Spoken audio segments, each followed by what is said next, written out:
ಖಾಸಗಿ ಬಸ್ ಮತ್ತು ಲಾರಿ ನಡುವೆ ಅಪಘಾತ ಸಂಭವಿಸಿ ಸುಮಾರು 5ಕ್ಕೂ ಹೆಚ್ಚು ಜನ ಪ್ರಯಾಣಿಕರು ಸಜೀವ ದಹನವಾಗಿರುವಂತಹ ಘಟನೆ ಚಿತ್ರದುರ್ಗದ ಹಿರಿಯೂರು ತಾಲೂಕಿನಲ್ಲಿ ನಡೆದಿದೆ. ಇಂದು ಬೆಳಗಿನ ಜಾವ ಸುಮಾರು 2 ಗಂಟೆ ಸುಮಾರಿಗೆ ನಡೆದಿರುವಂತಹ ಈ ಒಂದು ದುರ್ಘಟನೆ ಪ್ರಸ್ತುತ ಮೃತದೇಹಗಳ ಗುರುತು ಪತ್ತೆ ಕಾರ್ಯ ನಡೀತಾ ಇದೆ. ಜೊತೆಗೆ ಗಾಯಾಳುಗಳಿಗೆ ಸೂಕ್ತ ಚಿಕಿತ್ಸೆ ನೀಡಲಾಗ್ತಾ ಇದೆ. ಬೆಂಕಿಯಲ್ಲಿ ಬೆಂದು ಕರಕಲಾಗಿರುವ ಮೃತದೇಹಗಳ ಗುರುತು ಪತ್ತೆ ಮಾಡೋದೇ ಒಂದು ದೊಡ್ಡ ಸವಾಲಿನ ಕೆಲಸ. ಇದರ ನಡುವೆ ತಂದೆಯೋರ್ವರು ಮಗಳ ಕೊರಳಿನಲ್ಲಿದ್ದ ಸರ ನೋಡಿ ಮೃತದೇಹವನ್ನು ಪತ್ತೆ ಹಚ್ಚಿದ್ದಾರೆ. ಬಸ್ ಅಪಘಾತದಲ್ಲಿ ಮೃತಪಟ್ಟ ಈ ಯುವತಿಯ ಹೆಸರು ಮಾನಸ.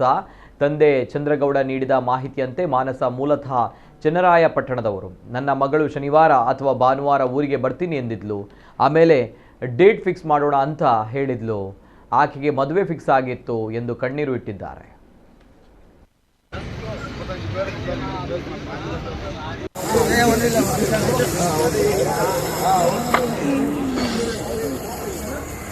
ಸಿಲಿಂಡರ್ಗಳು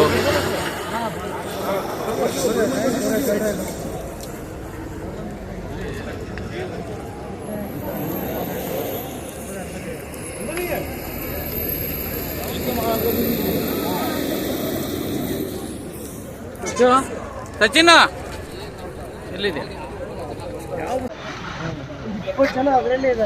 ಅದ್ರಾಗ ಹರಿಸ್ಕೊಂಡ್ಬಿಟ್ರು ಕಾಣಂಗೆ.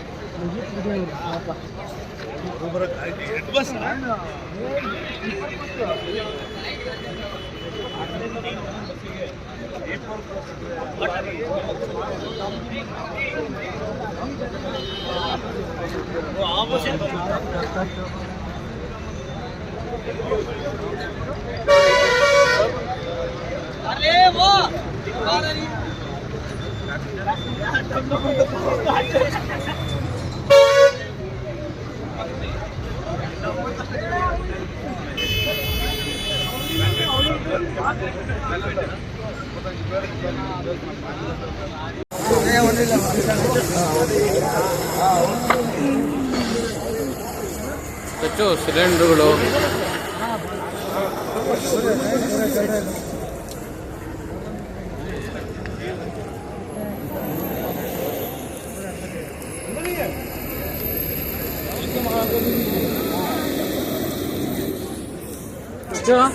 ಸಚಿನ ಎಲ್ಲಿದೆ ಯಾವ ಬಸ್ ಅದು?